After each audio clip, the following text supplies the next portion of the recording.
We're forced to be. They knew the nature of man, too. The nature of man is almost always to, here we go. Yeah. Let's go. Were we really drinking Bud Lights? Let's go. Watch how much shit I get for this. Who cares? I don't give a fuck. Why do you get Bud Lights here, by the way? Shane. Oh, Shane Gillis? He's on the podcast all the time. Oh, did I tell you these fucking smartasses? You know, my buddies now at Anheuser-Busch? For my Cheers, brother. For my birthday, they sent me a fucking 100 cases of Bud Light. That's beautiful. It's fucking hilarious. Truck rolled up to the fucking house. I'm like, who the what's? Because my friends have been bringing it over, shoving it in my golf bags. Like since I did the machine gun fucking, we'll call it machine gun gate. They've been fucking with me at everything I go to. Like someone's fucking Bud Light this, Bud Light that. And finally, I came to a point where I'm like, where I did my research, and like I told you, like I don't give a fuck. Like a lot of people work. You know what the worst part about it was? Is people were like, people losing their jobs. And I was like, no, people's fucking livelihoods. I knew people who drove truck for big Bud Light trucks, this, that, and the other, and their fucking livelihoods were crushed. Because now people are fucking with them. One of the heads of fucking AB said he went to my bar, Kid Rock's, big ass honky tonk in Nashville. He's like, dude, I walked through there with a Bud Light shirt. He's like, 3 people told me to go fuck myself. I was like, yeah, I was reading about this one bar owner who had to stop carrying Bud Light because when people would buy it, other people would get aggressive with them. Yeah, and that's dumb as fuck. It is. It's like dumb as fuck. And by the way, I'm not into fucking boycotts and cancel culture. Like sending someone a message, okay, or when they're targeting our children, shit like that. Like, there's a fine line there, but ultimately, I'm not fucking into cancel culture and fucking that shit. I mean, I fucking railed against it since day fucking one. And I'm like, we send them a message, we don't need to fucking cancel them, all right? If they go down this path again and they start this, like, I think they figured out if you're in business and you have a clear market, you might want to focus on that market. Yeah, and don't disparage them openly, publicly, like they did. Yeah, I don't think if there's, what would be, like, what's a target audience for gay people, a product? Like lube. Lube. I think that's universal. But it's something like that. That's this is for gay people.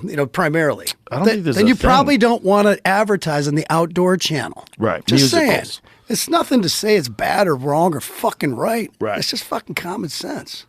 That's an actually good comparison. It'd be like advertising musicals on the outdoor Hey, Bud channel. Light, send me a fucking check. They sent you how much beer? 2 pallets, 100 cases. How much is that worth? I have no fucking Probably a lot idea. of money. Well, it depends. How much did they spend on Broadway in Nashville, including our bar, we're guilty of it. Everyone does it. I'm not a fan of it. Beers are fucking like $7 to $10. Wow. Nobody bats an eye. Wow. But when we went into the agreement with my partner with the bar, I was like, I don't want shit to do with operations at any level, with dealing with bands, booking. I'll throw in my 2 cents. I'll keep up on things, but I hang fucking pictures. That's what I do. I come down and I'll get on stage drunk once in a while and sing a number or two. But fuck, a lot of money. Depends where you're selling them. So I've been giving them to my friends. But if you want to see fucking confused people? We get done playing pickleball or something for the weekend. I'm like, hey, you guys take a couple cases of Bud Light if you want. And they're like, and they take them in this room and they're fucking stacked and they're like, what the fuck, dude? And I'm like, it's a long fucking story, man.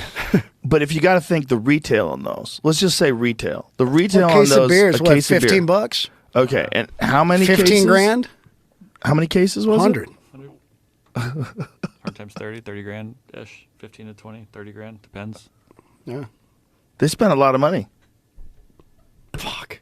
To send you a bunch of beer. Well, it's funny, when I met with them and we were talking, they were like, if you're messaging, we'd like to work out a deal. And I'm like, what? I'm like, guys, I'm not here to fucking do a deal. I'm like, if you're messaging?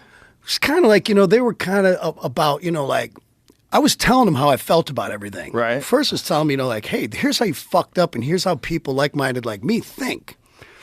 And I kind of gave it to him. And I gave it to him at the UFC that night. And I was just speaking openly. I go, but now, after I've done some research, and especially after I talked to them, but not only them, they're the heads of this company. They got vested interest. I'm talking to a lot of people, including Dana, including Trump, including people that own distributorships, people that drive for them, this, that, and the other, bars, whatnot.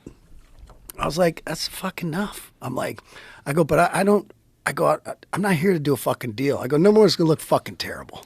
If I come out and I'm like, oh, I got a bunch of money from Bud Light after shooting up cases, I don't feel right fucking No, doing you that. shouldn't. I'm glad you don't.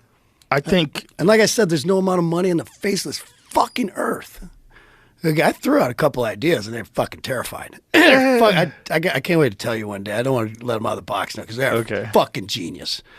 tell me afterwards. I will. I'll tell you after. And fucking and I was just like, I'm not.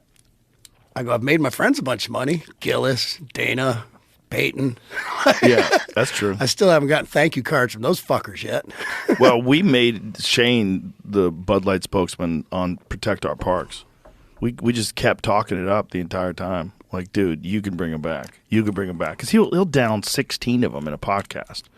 Like, you've never seen anything like it. Dude, if I didn't have shit to do tomorrow, I was getting after it. We'd be around there now. But Shane, like, he doesn't even slur. It's weird. He just absorbs it. Me too. Yeah? That's why I try to stick to beer. I like a little whiskey, but I try not to drink it in public. Whiskey will take you there quick. Beer's like a nice. You want to see all those slow fucked burn. up videos of me on stage at fucking the honky tonk? Whiskey? Oh yeah. Blackout fucking drunk. I think what happened was probably it sucks that they lost so much money and it sucks that people lost their livelihoods.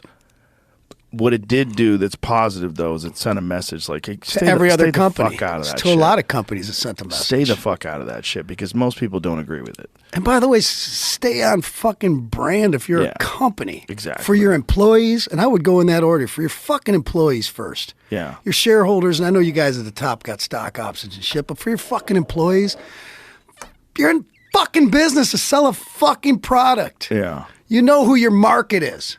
Fucking stick to them. You don't got to be fucking out here like fucking going after everybody. And I don't know who their board members are, but people have told me that it looks like there's a few woke people on there. But I'm like, so fucking what? I'm like, you stick to your fucking market. Yeah, stick to your market. Go where You you're make beer. celebrated is the best thing I ever heard in life. Go where you're celebrated, not tolerated. Yeah. That's good advice. I think it's just one of these things where these people get out of universities and they're indoctrinated into this way of thinking and they start working for a corporation and they want to change it. I told that to Brendan, the CEO. I said, what did you think was going to happen when you move half the corporate offices from St. Louis, Missouri to New York City? And then you start hiring these Ivy League liberals to do your marketing. What do you think's going to happen? That's like, lining up a powder keg and lighting a wick and being like, I wonder if it explodes. Exactly. Yeah.